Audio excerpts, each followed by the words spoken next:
Hello दोस्तों, मैं हूं कैफ़ी। आपका एजुकेटिंग हिंदुस्तान पर स्वागत है। आज हम अपने बायोग्राफी के सेकंड एपिसोड में बात करेंगे भारत के सर्वप्रथम उपराष्ट्रपति के बारे में। सर्वप्रथम उपराष्ट्रपति का नाम डॉक्टर सर्वपल्ली राधाकृष्णन था। उनका जन्म 5 सितंबर 88 में तिरुतनी ग्राम, तमिलनाडु में हुआ था।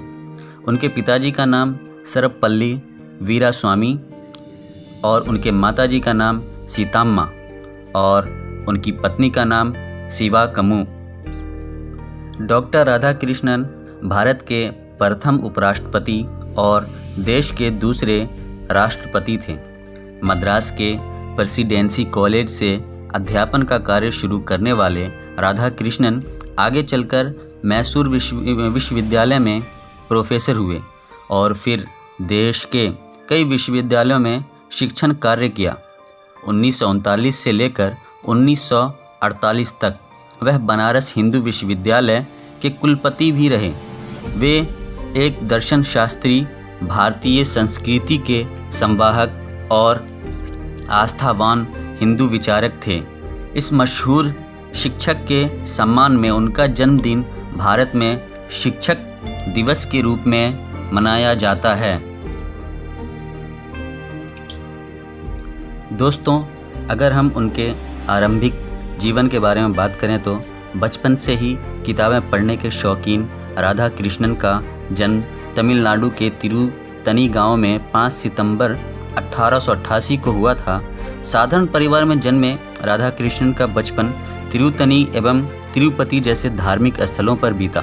वह शुरू से ही पढ़ाई लिखाई में काफ़ी रुचि रखते थे।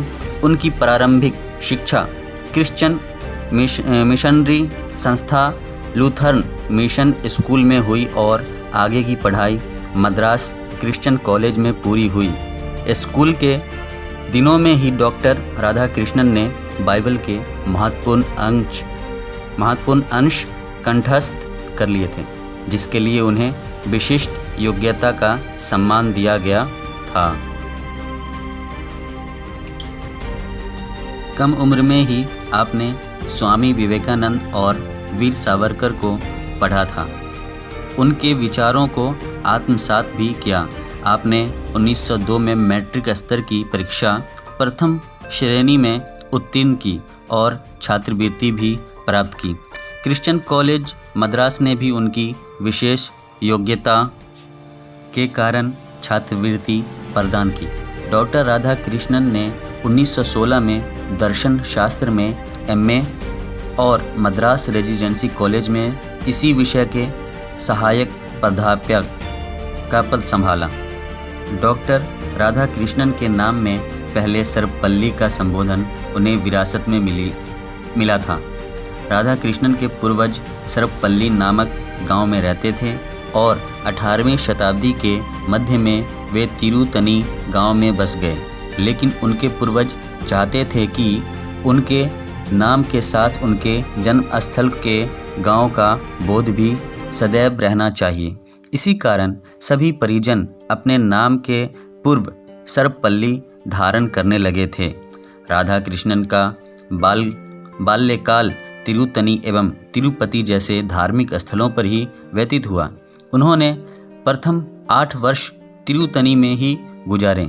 यद्यपि उनके पिता पुराने विचारों के थे और उनमें धार्मिक भावनाएं भी बहुत थीं, इसके बावजूद उन्होंने राधाकृष्णन को क्रिश्चियन मिशनरी संस्था लूथरन मिशन स्कूल तिरुपति में 1896 से लेकर 1900 के मध्य विद्या अध्ययन के लिए भेजा। फिर अगले 4 वर्ष की उनकी शिक्षा वेल्लूर में हुई। इसके बाद उन्होंने मद्रास क्रिश्चियन कॉलेज मद्रास में शिक्षा प्राप्त की। वह बचपन से ही मेधावी थे। उस समय मद्रास के ब्राह्मण परिवारों में कम उम्र में ही शादी संपन्न हो जाती थी और राधाकृष्णन भी उसके अपवाद नहीं रहे। 1903 में 16 वर्ष की आयु में ही उनका विवाह दूर के रिश्ते की बहन शिवा कामू के साथ संपन्न हो गया। उस समय उनकी पत्नी की आयु मात्र 10 वर्ष थी। अतः 3 वर्ष बाद ही उनकी पत्नी ने उनके साथ रहना आरंभ किया। यद्यपि उनकी पत्नी शिवा कामू ने परंपरागत रूप से शिक्षा प्राप्त नहीं की थी, लेकिन उनका तेलुगु भाषा पर अच्छा अधिकार था। वह अंग्रेजी भाषा भी लिख पढ़ सकती थी। 1908 में राधा कृष्णन दंपति को संतान के रूप में पुत्री प्राप्त हुई। प्राग की और दर्शन शास्त्र में विशिष्ट योग्यता प्राप्त की। 1908 में ही उन्होंने कला स्नातक की उपाधि प्रथम श्रेणी में प्राप्त की और दर्शन शास्त्र में विशिष्ट योग्यता प्राप्त की। शादी के 6 वर्ष बाद ही 1909 में उन्होंने कला में स्नातकोत्तर परीक्षा भी उत्तीर्ण कर ली। इनका विषय दर्शन शास्त्र ही रहा। उच्च अध्ययन के दौरान वह निजी आमदनी के लिए बच्चों को ट्यूशन पढ़ाने का काम भी करते रहे।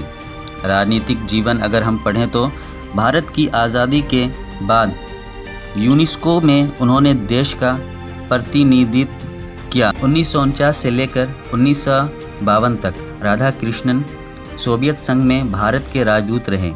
वर्ष 1952 में उन्होंने देश का पहला उपराष्ट्रपति बनाया गया। सन 1954 में उन्हें भारत रत्न देकर सम्मानित किया गया। इसके पश्चात 1962 में उन्हें देश का दूसरा राष्ट्रपति चुना गया।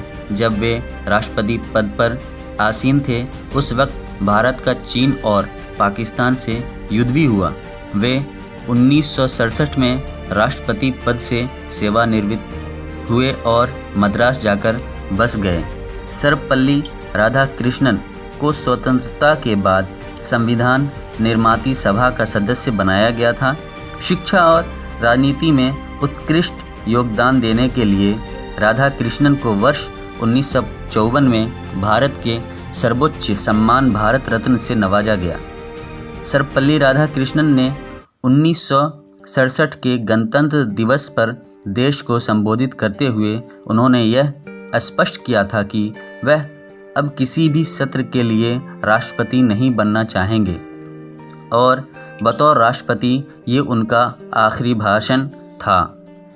सर्वपल्ली राधाकृष्णन जी का निधन 17 अप्रैल 1975 को एक लंबी बीमारी के बाद हो गया।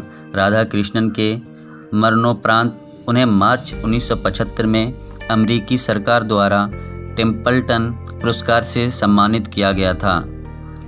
इस पुरस्कार को ग्रहण करने वाले यह प्रथम गैर ईसाई संप्रदाय के व्यक्ति थे।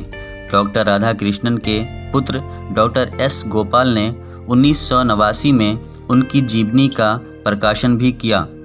दोस्तों, अगर हम पुरस्कार की बात करें तो बहुत सारे पुरस्कार मिले थे। 1938 ब्रिटिश अकादमी के सभासद के रूप में भी नियुक्ति। 1954 में नागरिकत्व का सबसे बड़ा सम्मान भारत रत्न से सम्मानित किया गया था। 1954 में जर्मन के कला और विज्ञान के विशेषज्ञ के रूप में और 1961 में जर्मन बुक ट्रेड का शांति पुरस्कार मिला था और 1962 भारतीय शिक्षक दिन संस्था हर साल 5 सितंबर को शिक्षक दिन के रूप में भी मनाया जाता है। 1963 में ब्रिटिश ऑर्डर ऑफ मेरिट का सम्मान मिला। 1968 में साहित्य अकादमी द्वारा उनका सभासद बनने का सम्मान मिला।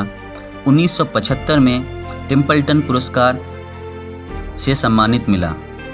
1989 में ऑक्सफोर्ड विश्वविद्यालय द्वारा राधाकृष्णन की याद में डॉक्टर राधाकृष्णन शिष्यवृत्ति संस्था की स्थापना की गई।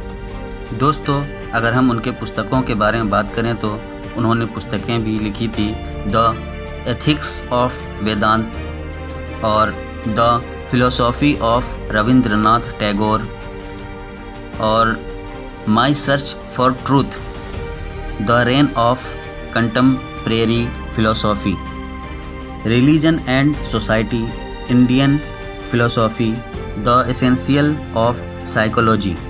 दोस्तों, अभी तक अगर आपने चैनल को सब्सक्राइब नहीं किया है तो प्लीज़ सब्सक्राइब करें, शेयर करें, कमेंट करें और कमेंट करके बताएं हमें कि आपको ये वीडियो कैसी लगी। धन्यवाद।